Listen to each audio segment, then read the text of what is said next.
पहली सीढ़ी चढ़नी पड़ती है वहां तक जाने के लिए।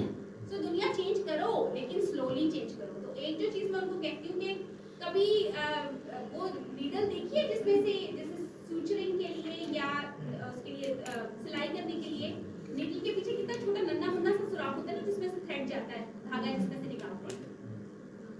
अगर मैं ये कहूँ कि किसी इंसान ने उस छोटे से सुराख के ऊपर भी 200,000 वर्ड्स का थीसिस लिखा होगा तो मानोगे? बंदा पूछेगा इतनी सी। तो हर चीज अपने आप में एक समंदर है जब आप उसको देखना, समझना और परखना शुरू करते हो। तो I think it's more about what is useful, what is relevant and उसका पॉलिसी इंप्लीकेशंस अगर हम अच्छे तरीके से देखें तो वो ज्यादा अच्छा हो सकता है, बजाय इसके कि हम बहुत स्पेसिफिक नैरो किस्म की टॉपिक्स को देखें।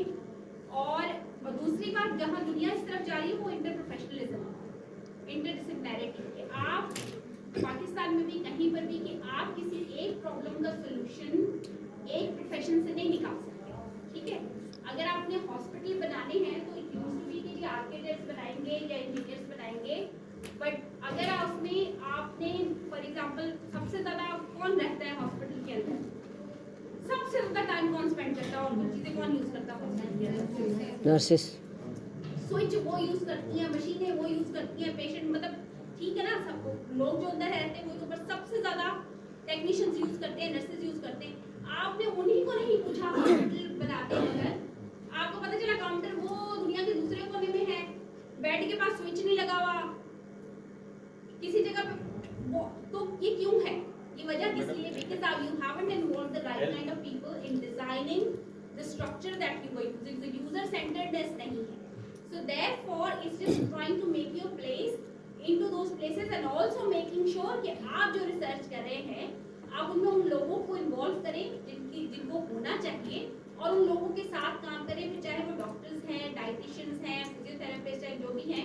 इट्स मोर अबाउट इंटरडिसिप्लिनैरिटी, बिकॉज़ एक प्रोफेशन या एक सब्जेक्ट डिसिप्लिन नहीं चीजों को सॉल्व कर सकता। जी मैडम, जैसे हेल्थ पॉलिसी बनाते हैं तो उसमें इन्वॉल्व करना चाहिए ना नर्स? एग्जैक्टली।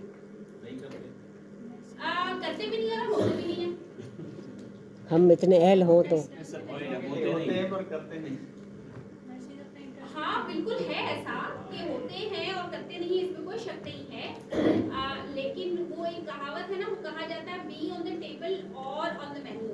ठीक है, अगर आप टेबल पे नहीं है तो आप मेन्यू पे होंगे, और मुश्किल काम है वहां तक पहुंचना और वहां तक करना। पर मेरे ख्याल में हमारे पास बहुत सी ऐसी एग्जांपल्स हैं कि जहाँ पे अगर उन लोगों ने, जैसे मैं एग्जांपल दूँ मिस इल्मिया मुगल की, आज से काफी साल पहले, मतलब उनकी एग्जांपल इसलिए दे रही हूँ कि अगर आज चीजें मुश्किल हैं टेबल पे बैठ के बात करने के लिए, तो आज से कितने 20 साल पहले यू वुड से, बल्कि ज्यादा, मतलब इस टाइम 30 साल पहले, she was director of nursing इन 1993 जब मैंने नर्सिंग पढ़ना शुरू किया था। उस वक्त कितनी मुश्किल होगी, तो what was it in those people और leaders that enabled them to do it, and we need to cultivate that, isn't it? So it is about the strength of the argument, it is about collaboration, it is about having respect and boundaries, and it is about working together with others, isn't it? So I think we need to